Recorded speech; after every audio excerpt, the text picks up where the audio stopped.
Buenas tardes. Este ha sido un día importante en materia de anuncios sobre lo que harán las FARC en la próxima campaña electoral. Primero que todo, Marta, el Consejo Nacional Electoral ayer les dio la personería jurídica. Las FARC ya no son las FARC. Formalmente ahora son la FARC y es un partido político con todo lo que manda la ley. Sí, y estuvo a punto de embolatarse la aprobación de la personería jurídica, porque había un argumento que erigió algún magistrado adentro de que las FARC no estaban desarmadas totalmente porque faltan unas caletas, lo cual es un argumento que fue, digamos, destruido fácilmente, dado que las caletas en este momento están ya en poder del gobierno. El contraargumento fue eso, que las caletas están a favor del gobierno. Claro, están del gobierno. Además, ya las FARC cumplió todos sus compromisos certificados por la ONU. En materia de desarme, ya entregaron las armas sí, y dijeron dónde hay caletas. Sí, bueno. El hecho es que las FARC, o mejor dicho, la FARC, la Fuerza Alternativa Revolucionaria del Común, son un partido político. Y hoy anunciaron ya quiénes van a ser sus candidatos al año entrante. ¿Quiénes son? Sí. Bueno, pues primero la bomba, ¿sí? Timochenko va como candidato a la presidencia, Rodrigo Londoño con su fórmula vicepresidencial Imelda Daza. Y digo que es la bomba porque ellos habían dicho en muchos escenarios que no iban a tener un candidato presidencial y Timochenko mismo había dicho que no. Entonces es un cambio de opinión, como dijo hoy Pablo Catatumbo, la política es dinámica, y uno puede especular o digamos también entender las razones por las cuales ellos lanzan a Timochenko, que yo creo que básicamente es porque entendieron que hay un espacio para ellos divulgar sus ideas en un momento muy crítico de la implementación de los acuerdos, donde el acuerdo de paz sigue teniendo muchos problemas, digamos, para ser incorporado incluso a las leyes en el Congreso. Yo creo que ante ese vacío las FARC hacen la reflexión de que tiene el espacio para hacer algo de digamos, divulgación del acuerdo de paz y de su propia plataforma de política. Pues cuando uno tiene un partido, pues uno necesita espacios donde ponerlo, y si ellos no tienen la prohibición de ir a elecciones, a ninguna elección, pues es relativamente lógico, dentro de la lógica de ellos, que piensen en usar esos espacios. A mí, francamente, Marta, me parece lógico, no solo desde la lógica de ellos, sino desde cualquier lógica. Es decir, un grupo armado deja las armas para entrar a la política.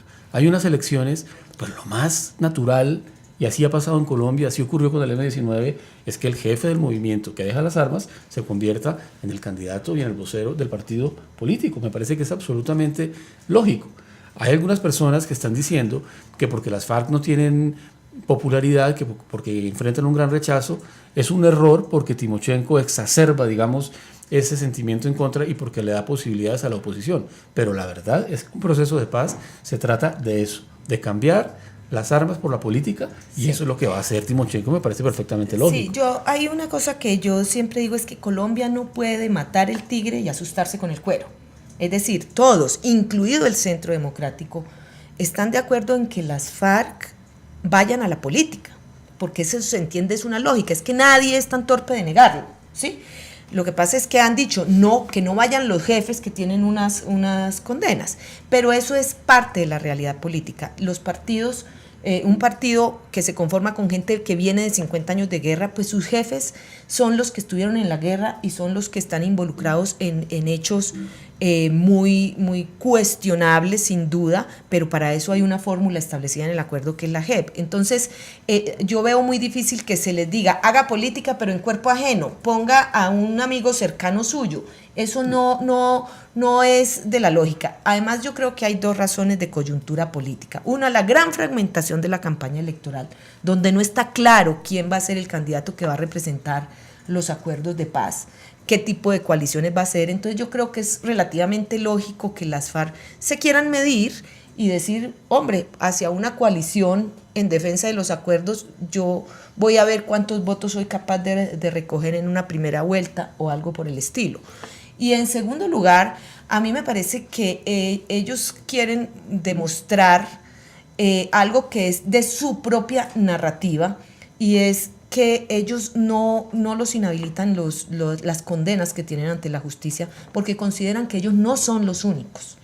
que cometieron actos atroces en la guerra. Entonces, creo que moralmente una parte de la sociedad lo cuestiona, pero ellos tienen una narrativa totalmente distinta. Entonces, lo que quiero decir es que hay una lógica dentro de la decisión, que es una lógica que no viola los acuerdos, al contrario, está contemplada en los acuerdos. Ya lo que uno puede cuestionar es si es una lógica políticamente inteligente, si políticamente les va a ir mejor o peor, y eso va a depender, Rodrigo, de cómo actúen ellos, es decir, de cómo sea la campaña que hagan. Totalmente, eso fue lo acordado, que ellos podían hacer política y no tenían que esperar a ir a la Justicia Especial para la Paz para hacer política, de manera que se está cumpliendo lo pactado. Ahora, si es una buena estrategia o no, analicemos ese punto, Marta, porque no es tan claro. A mí me parece, personalmente, que tiene, primero que todo, lógica, como decía antes. O sea, ¿a quién se imagina uno de candidato a las FARC? ¿Una persona desconocida? Es mejor estrategia poner a alguien que nadie conoce que poner al jefe que ha firmado los acuerdos de paz. Pero además, ¿quién se va a juntar con las FARC? Es decir, las FARC han pedido canoa, digamos, a varias gente. Al Congreso de las FARC no fue nadie, ni Humberto de la Calle. Es decir, yo creo que nadie en estas elecciones se va a juntar con las FARC, entonces yo creo que ellos están jugando sus cartas.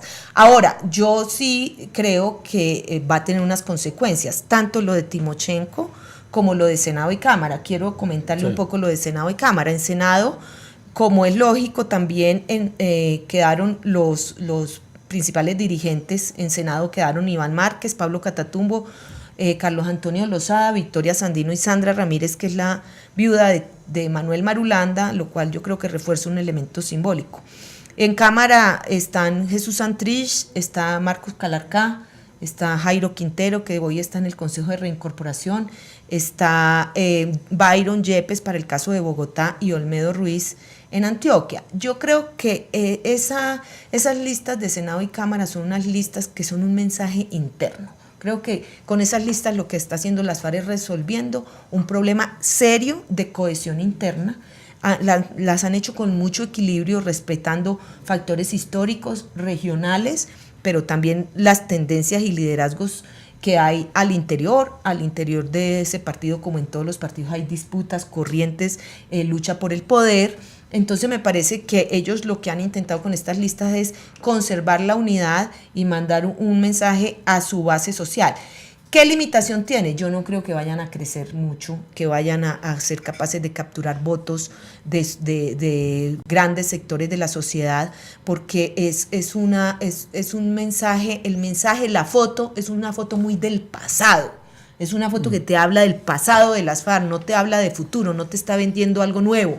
Entonces creo que eso pesa mucho. Creo que no es una buena estrategia para ampliarse. No, es muy difícil que les vaya bien en las elecciones.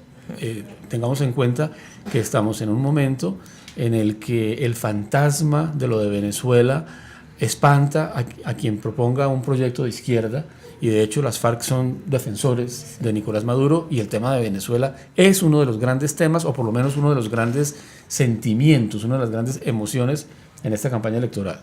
Segundo, van a encontrarse con una izquierda que está fragmentada. Exacto. Hay un Gustavo Petro que no se entiende con el candidato del Polo, que es Jorge Enrique Robledo, el senador, ni con Clara López, ex candidata del Polo Democrático, que va por otro lado, de manera que es una izquierda que no está aglutinada como estuvo, por ejemplo, en las elecciones de 2006, bajo las elecciones de Carlos Gaviria. Entonces, las FARC van a estar un poco solitarias. Yo lo veo como una apuesta de largo plazo, que tiene un primer acto, un primer evento, que son estas elecciones, en las que veremos cuántos votos sacan, pero en las que, independientemente de los votos que saquen, en Senado van a tener 5 curules y en Cámara de Representantes van a tener 5 curules, porque eso viene de los acuerdos de La Habana. Y luego será una apuesta más a largo plazo, en la que, dependiendo de cómo manejen esas curules, de qué discurso, como usted dice, presenten en la campaña electoral, de qué tan radicales o conciliadores sean, de si pueden ir construyendo alianzas hacia adelante, pues pueden a partir de ahora avanzar hacia el futuro, pero no tanto en el corto plazo. Ahora, hablando de pura mecánica electoral, recuerde que en marzo son las elecciones de Congreso y ellos van a tener sí o sí 10 congresistas. Eso es muy importante, eso no lo tiene garantizado el Polo, eso no lo tiene garantizado el Partido Verde. Es decir, muy pocos partidos en este país pueden decir que para el 2018 van a tener garantizados 10 congresistas. Eso pone a las FARC en otra situación política. Totalmente. Eso quiere decir que con las FARC habrá que contar para una coalición de segunda vuelta necesariamente y para seguramente una gobernabilidad también en el país. Lo que a mí me parece importante entender es que el proceso de paz, esta es una de las fotos, digamos la foto que vimos hoy, estamos viendo hoy, es una de las fotos que ponen en tierra el proceso de paz, porque la política no se hace en abstracto.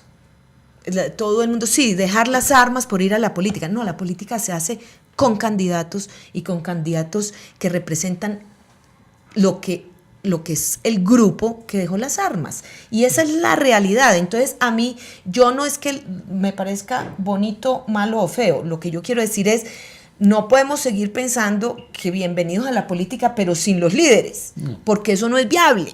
Eso no es viable. Lo que estamos viendo hoy es realmente lo que de todas maneras íbamos a ver. Era muy difícil pensar que la decisión de las FARC fuera otra. Por ejemplo, poner amigos. Las FARC son un grupo que viene de la guerra, desconfiados. Sí, desconfiados. No van a confiar en Rodrigo Pardo, por favor, tú me representas en el Senado. Pues no. Es decir, eso no es... hay que entender un poquito, yo creo, eso y sacar el debate del debate que se está dando en el Congreso, que es si deben participar antes o después de pagar las penas. Eso ya está prácticamente resuelto por el acuerdo y por la Corte. Entonces, yo creo que eso es difícil, digamos, enredar ese debate. Y hay otra cosa, Marta, de cómo resulte la participación de las FARC en la política, depende mucho si el proceso de paz que está en marcha va a ser exitoso o no. Sí. Yo no puedo evitar la comparación con el M-19 porque pertenezco a la generación que cuando pues era mucho más joven, en el año 90, fui testigo de ese proceso. Y lo que ocurrió en ese momento fue muy distinto a lo de ahora. Eran otras circunstancias, posiblemente la comparación es forzada, lo que me quieran decir. Pero en ese momento, apenas días después de la firma del acuerdo, Carlos Pizarro era candidato presidencial. Lo asesinaron y asumió quien quedaba al mando del movimiento, Antonio Navarro, que apenas unos meses después fue ministro de Salud y apenas unos meses después encabezó una lista para la Asamblea Nacional Constituyente, que fue una de las 3 grandes fuerzas de esa asamblea. El hecho de que el M-19 rápidamente hubiera podido entrar a participar en la política consolidó el proceso de paz y evitó cualquier fraccionamiento y cualquier posibilidad de retorno a la violencia. Con una diferencia grande es que creo que la paz en ese momento tenía mucho más consenso que hoy. Hoy la paradoja es que estamos por fin con una paz con las FARC y no hay el consenso. Por eso yo sí creo que las FARC tienen que entender en qué coyuntura, en qué país y en qué clima se están moviendo y no pueden ser desafiantes. Yo creo que las FARC tienen que actuar con humildad con las víctimas, como candidatos que están en la política, pero tienen que mandar un mensaje clarísimo de los errores cometidos y de que no pueden actuar con altivez. Sí, Marta, pero a mí me parece que a partir de ahora, que las FARC entiendan la realidad, que se sintonicen con el momento que vive el país, incluso con el momento emocional, que entiendan la polarización que usted menciona, deja de ser algo que conviene para el proceso de paz y se convierte en algo que conviene para su estrategia política. Si se sintonizan con la realidad, si la entienden y envían los mensajes correctos, le va a ir mejor al proceso, pero también les puede ir mejor a ellos en el largo plazo, porque yo no les veo muchas posibilidades de éxito electoral en las elecciones inmediatas del año que viene. Bueno, creo que está dicho todo.